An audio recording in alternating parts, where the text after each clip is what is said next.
I'm a U.S. Marine vet that volunteered in Ukraine. We're part of the International Legion.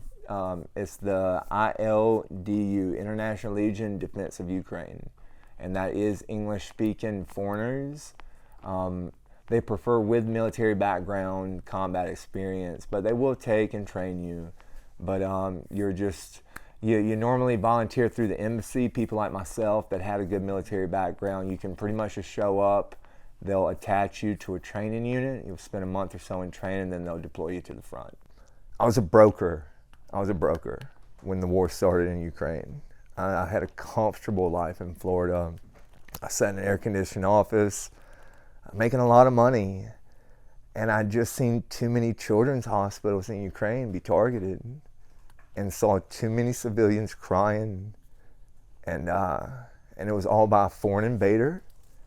It was an unprovoked foreign invader, and Ukraine was fighting for independence and freedom.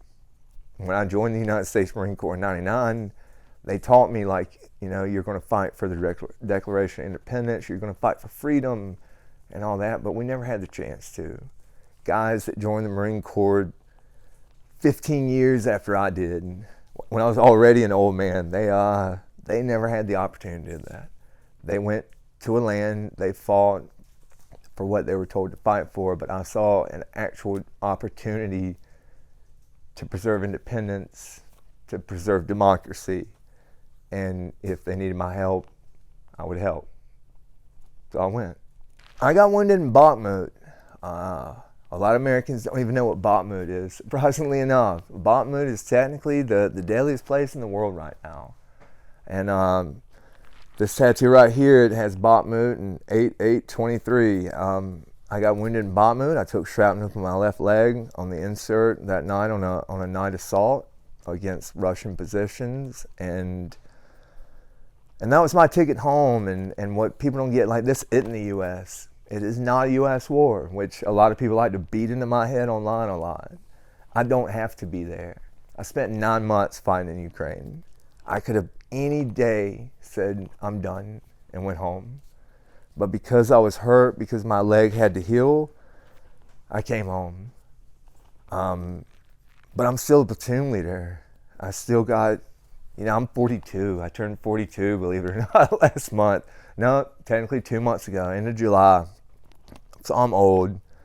I'm not 18 anymore. I'm not 24.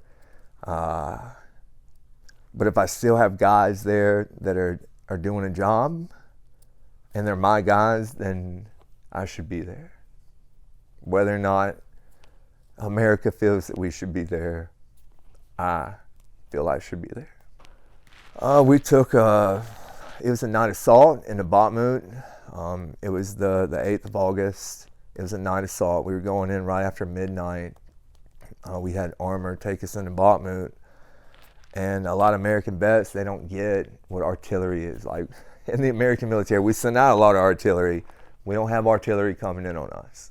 And it's a different beast. But you could hear the artillery hitting before we even disembarked. Our armor just blowing up everywhere around us. And then when we got out of the armor, it was nonstop, just hammering us. Me being a platoon commander, I was in charge of one team. I had a captain with me in charge of the other. And when we started moving forward, it was direct, it was zeroed in, and there was no escaping it. I had a kid from the UK. I doubt you'll see this, Blaze, but love you to death, buddy. It was his first combat mission, 23-year-old, a kid. Served in the military in the UK, but I got hit. He was in front of me, and when my captain made the call for us to move back and regroup with the other team, he was behind me because he was in front of me going in. So when we're pulling back, I told him to go around me because I was slow. I took shrapnel into my left thigh. I had a couple holes in my thigh. And from falling into a pit, when I got hit, I landed on top of some metal and my knee was swollen badly. And so I told Blaze or Keenan to move forward, that I would bring up the rear. And this kid, I can't stress kid, like, God, if you looked at him, you wouldn't sell him cigarettes. But the whole way out, my call sign was Tex, and he kept turning around, Tex, let me help you. And I kept having to yell at him to keep moving forward. Just keep moving forward. I'm coming. So we got underneath some tree line cover. The field to our left was mined. The tree line to our right was mined. So we had to stay in this little road. So there was no cover. Russia uses drones like you'd buy at Walmart, the little four propeller drones to keep artillery on you. And we're just getting hammered the whole time. But me being twice his age, this kid kept me sound. I owe him a lot. And when I first went last January, I tried to tell people, because a lot of people want to know, like, man, why are you going?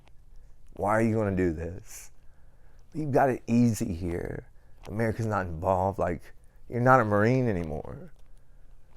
But once a Marine, always a Marine. And it's not our fight today.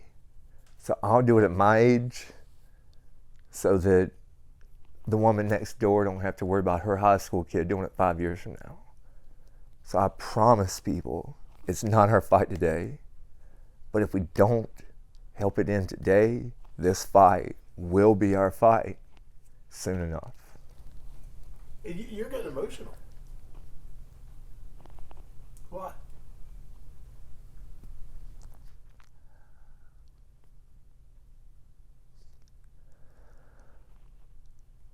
Because I wasn't over there with a Marine unit. I wasn't over there with a bunch of guys that have to do it. They got orders to do it. I was with the Legion. We're strictly volunteer. We came because it's the right thing to do. And I didn't want to leave. I didn't, but I couldn't continue doing what I was doing for the point in time. So I get emotional because those are my guys. And if I was there with a Marine unit, I'd be just as emotional, trust me. You know, simplify, do or die, all that. But I met some of the best men that I've ever met in my life over there. And it wasn't guys that were in a military and they got orders from their president, their commander-in-chief that said, hey, you're going to go do this right now. It was literally guys sitting around like me, watching the news one day. They say, you know what? If I can help, I'll help. And that's why, like, I get emotional. They're my family. And right now, even though I'm with my family, I got to surprise my mom the other day. She had no idea I was coming home. I surprised her at Olive Garden here in Asheville. I brought her drinks out to her table. And while it's great to be home, in a way, they're my home. So when I think about them, when I talk about them, I miss them. I miss them. And the fight isn't over yet. The struggle isn't over yet. When we get, like you said, the bully to back down and to leave the puppy alone, then I'll feel like I can come home.